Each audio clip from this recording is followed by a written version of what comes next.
tipo, repletos de jargões sobre erosão do solo e assoreamento, sabe? Uhum, tô imaginando. Uma leitura super densa, né? Exato, bem densa. E aí, do lado desse calhamaço, você coloca o desenho infantil de uma letra E exibindo um sorriso banguela. Nossa, o contraste absurdo. Demais, né? À primeira vista, quem analisa essa pilha de documentos na mesa pensaria imediatamente que houve um erro bizarro de arquivamento. Porque é um choque frontal de mundos. Com certeza. De um lado, a gente tem aquela burocracia governamental mapeando a lama e o asfalto com uma rigidez toda matemática. Sim, e do outro, a ludicidade mais pura, frágil e imaginativa possível. Essa justaposição realmente causa um curto-circuito inicial na nossa cabeça.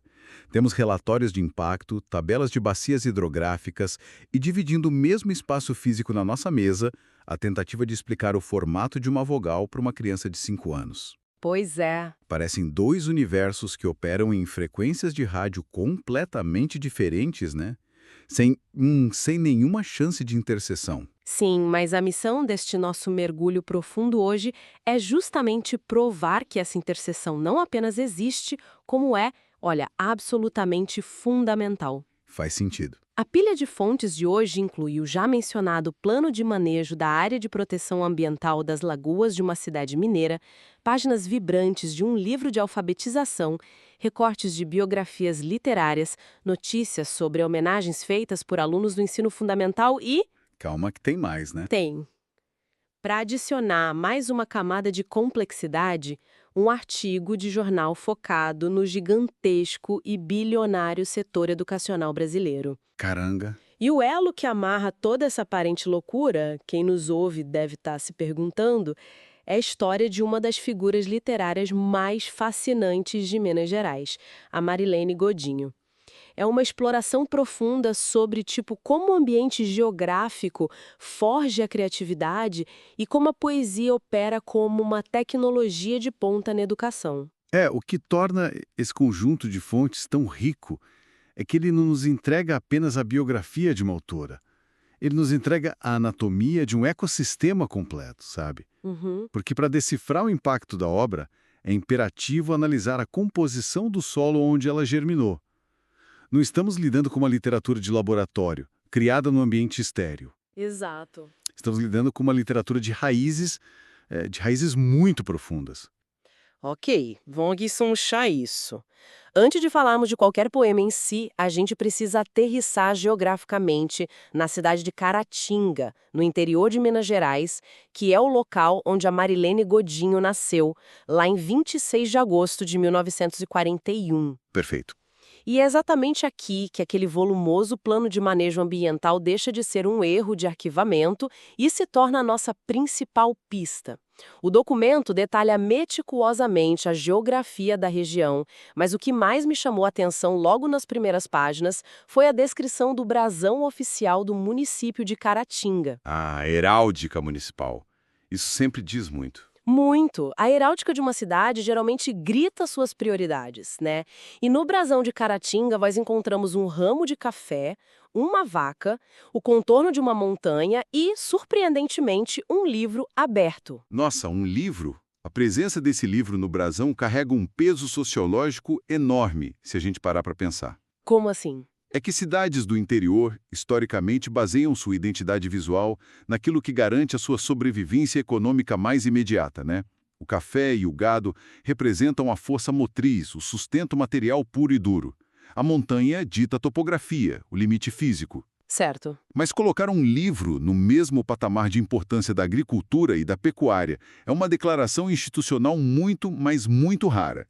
É basicamente o município oficializando a literatura como um recurso natural primário. Uau! Um recurso natural primário. Isso, algo a ser cultivado e colhido com o mesmo rigor que uma safra de café. Mas, vamos ser céticos por um instante. Eu fiquei pensando, um brasão é muitas vezes apenas um desenho antigo que ninguém questiona muito, sabe? Será que a cidade realmente vive essa vocação literária toda? Ou o livro está ali apenas por um capricho histórico de quem desenhou o emblema séculos atrás?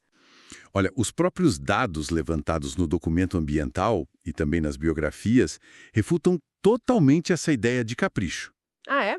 Sim, o plano de manejo cita marcos geográficos que extrapolam a função física e entram de cabeça na função cultural. A Pedra Itaúna, por exemplo, não é descrita lá apenas como um monólito de granito qualquer. Uhum. Ela é descrita como um farol de inspiração local. O texto literalmente cruza a linha entre a geografia e a arte, ao mencionar o monumento do Menino Malupinho e a Casa Ziraldo de Cultura. Ah, o Ziraldo é de lá também. Exatamente. Caratinga provou ser, na prática, um celeiro de produção artística. Então, o livro no brasão não é uma metáfora vazia, é uma profecia que se cumpriu através de figuras gigantescas como o Ziraldo e, fundamentalmente para a nossa discussão, a Marilene Godinho. Entendi. Eu gosto de pensar numa analogia para ilustrar isso para quem nos ouve. A cidade natal de um escritor atua, tipo, literalmente como a tinta da sua caneta. Bela imagem. É o insumo químico da imaginação, né? O rio local, a poeira das ruas, aquela cadência característica da fala dos vizinhos, o horizonte que é bloqueado por montanhas. Tudo isso é processado no cérebro do autor e devolvido ao mundo em formato de texto. Sem dúvida. E a devolução dela tem muito peso. Sim. E os ensaios biográficos que nós analisamos coroam a Marilene Godinho com um título de muito peso. Eles a chamam de guardiã das emoções humanas e, além disso, destacam que ela venceu o Prêmio Nacional de Poesia Cora Coralina, lá na Bahia. Se conectarmos isso ao cenário maior, esse prêmio Cora Coralina é tipo a chave mestra para entender a mecânica do sucesso dela. Por quê? Pensa bem, a Cora Coralina era uma mulher que escrevia sobre o chão de terra, sobre os tachos de doce de Goiás, sobre becos estreitos.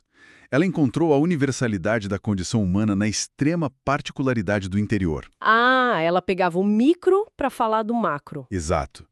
E a Marilene Godinho faz o mesmo movimento cirúrgico com Caratinga. A genialidade do regionalismo literário não é falar de um lugar específico para que apenas os moradores daquele lugar entendam. Claro! A genialidade real é descrever o rio da sua aldeia com tanta precisão emocional que alguém no meio da Avenida Paulista, lá em São Paulo, sinta a água bater nos próprios pés, entende?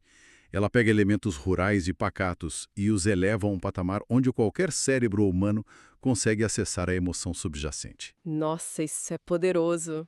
E essa capacidade de traduzir emoções complexas nos leva a um ponto de inflexão na nossa análise, porque possuir uma sensibilidade poética profunda é uma coisa.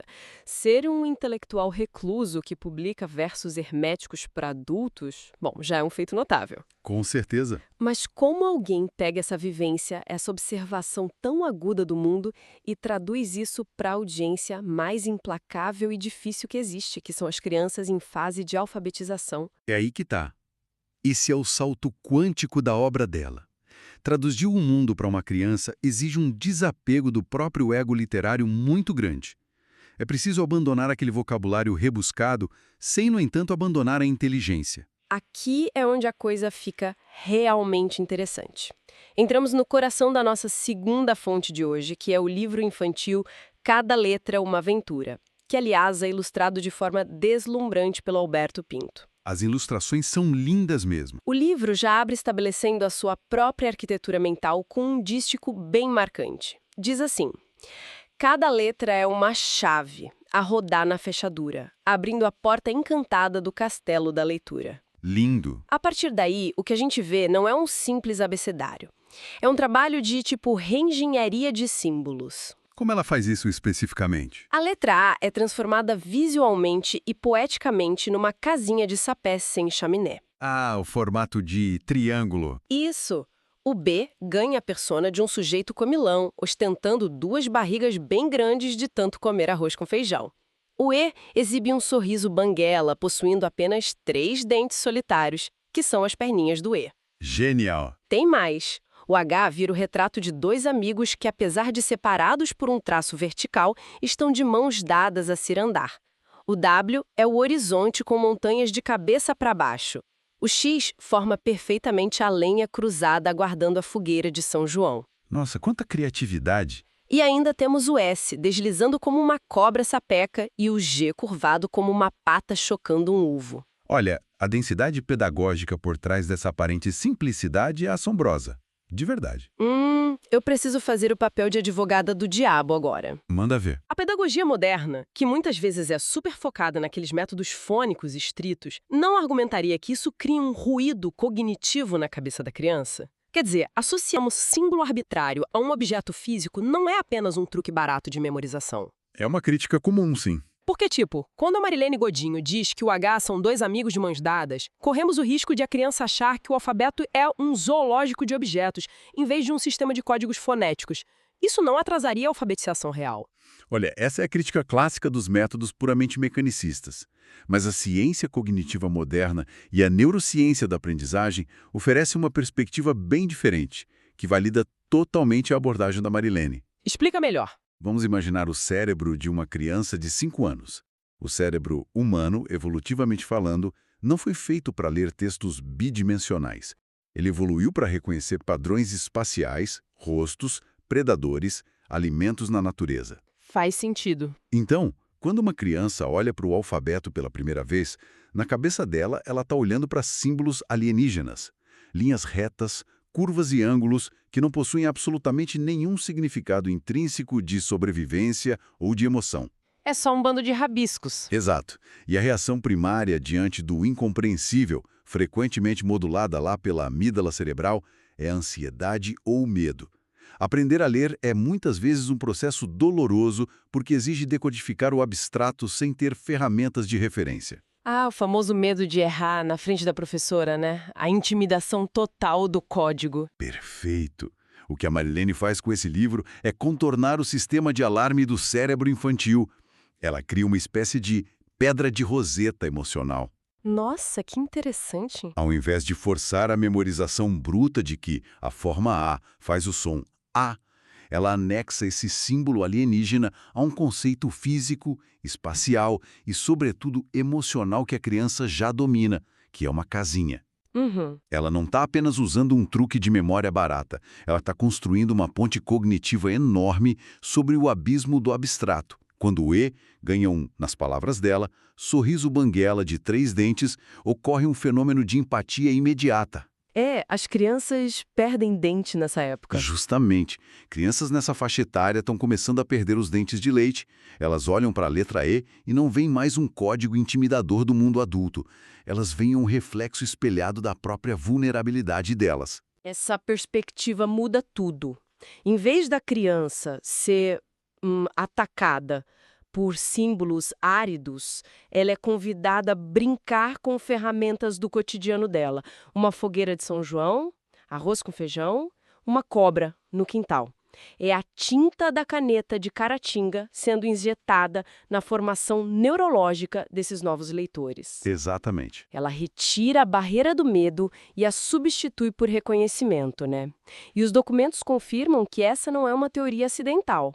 A Marilene Godinho tem formação superior em letras e atuou nas trincheiras das salas de aula como professora por muitos anos. Ela tem a bagagem teórica e prática. Tem a vivência da dificuldade de aprendizado ali no dia a dia.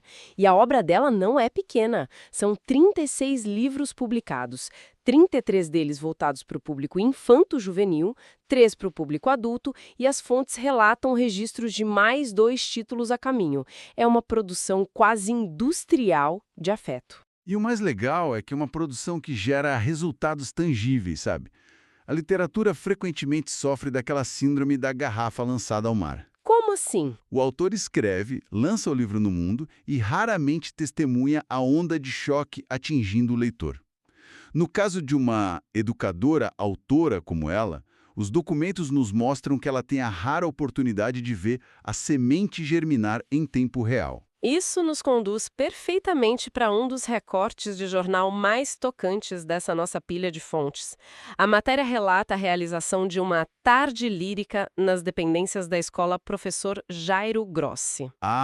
Esse evento foi incrível. Muito.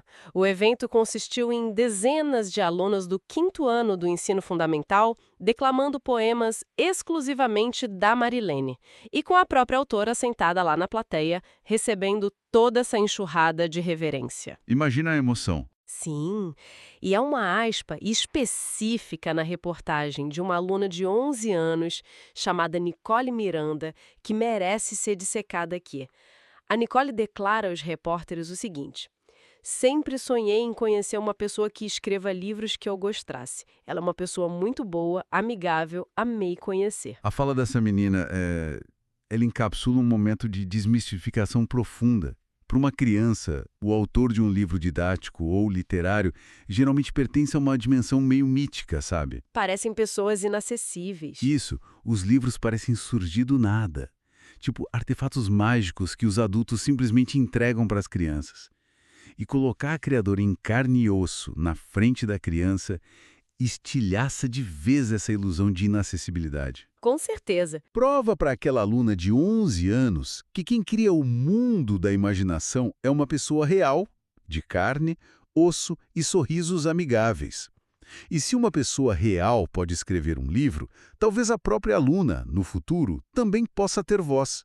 É um ato de empoderamento autoral impressionante. Eu concordo plenamente com o impacto emocional, mas, novamente, eu sinto a necessidade de tensionar a nossa análise para quem acompanha a gente. Pode tensionar. Ver crianças de 11 anos declamando poesias sobre bichos e casinhas é reconfortante. No entanto, o mundo real, fora dos muros protetores ali do ensino fundamental, opera em métricas de produtividade, mercado de trabalho e num ensino superior que é altamente competitivo. É uma selva. Parece existir um abismo intransponível entre a doçura da tarde lírica e as demandas desse mercado educacional de alto nível.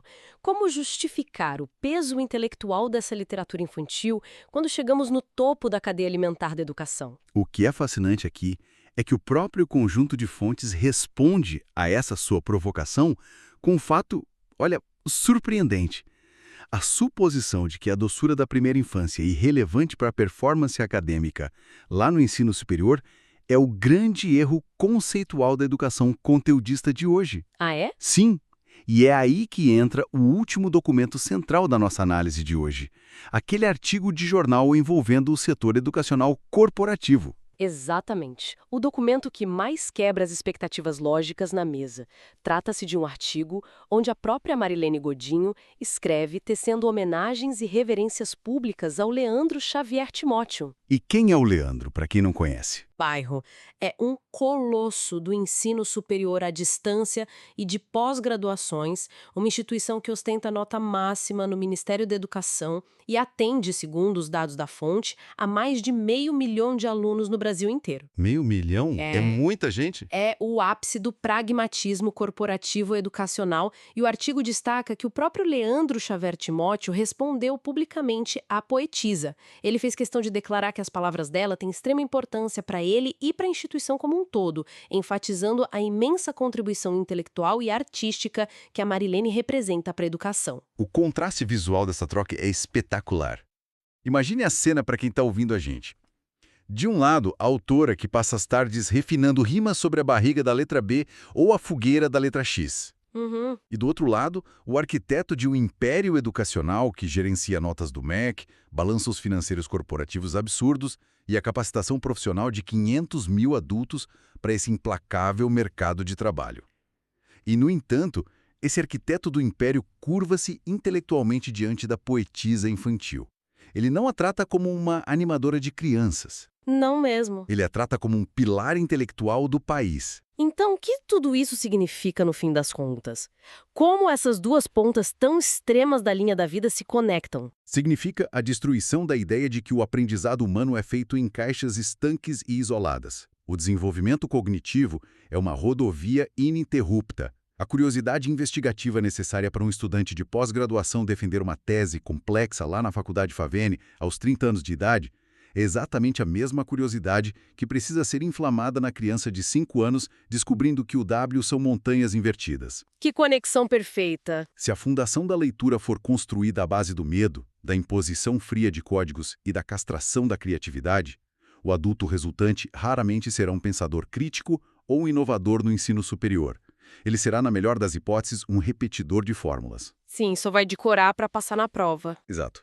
A inovação acadêmica e profissional lá no topo da pirâmide depende desesperadamente da imaginação que é cultivada lá na base. O reconhecimento do CEO da Favene, a Marilene Godinho, é o reconhecimento pragmático de que sem o encantamento inicial promovido pelos poetas, o ensino superior não recebe mentes brilhantes.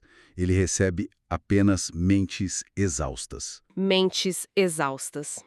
Essa percepção amarra todos os fios soltos da nossa investigação de hoje. Alfabetização infantil e academia de alto desempenho não são opostos. São causas e efeitos diretos. A Marilene Godinho funciona tipo como o fio condutor de alta tensão dessa malha elétrica. Ela se posiciona na linha de largada, segurando a mão da criança assustada com o alfabeto, usando essas ferramentas de empatia para traduzir o mundo e, simultaneamente, seu peso intelectual reverbera até o último estágio da jornada do conhecimento e sendo validada pelas maiores estruturas de ensino do país. É a comprovação empírica de que não existe pensamento complexo sem um vocabulário emocional prévio, né? O trabalho dela lá em Caratinga não ficou restrito ao limite geográfico daquelas montanhas que circundam a cidade. Através do domínio pedagógico que ela meio que disfarçou de poesia, ela desenhou um mapa universal de acesso à linguagem. O que nos leva de volta ao nosso ponto de partida, não é? Aquele momento de confusão ao olhar para as fontes na mesa de arquivos. Aquele choque inicial. Isso. Quando nós reunimos a topografia de Caratinga, a mágica neurológica de transformar letras alienígenas em casas de sapé, o olhar encantado de uma criança de 11 anos declamando versos e a chancela do topo do mercado corporativo educacional, aquele abismo entre os documentos desaparece. Desaparece completamente. Compreender o legado da Marilene Godinho não é apenas ler a biografia de uma autora de Minas Gerais. É fazer um curso intensivo sobre a força motriz da literatura nacional e essa infraestrutura profunda de como o cérebro brasileiro aprende a ler o mundo, começando pelas raízes lá no interior, profundo, até chegar ao ápice da expansão intelectual. Isso levanta uma questão importante, talvez a mais vital que possamos extrair dessa profusão de dados da nossa discussão de hoje. Qual seria? Vamos retornar ao nosso foco àquele primeiro documento que analisamos, o volumoso Plano de Manejo Ambiental da Área de Proteção das Lagoas de Caratinga.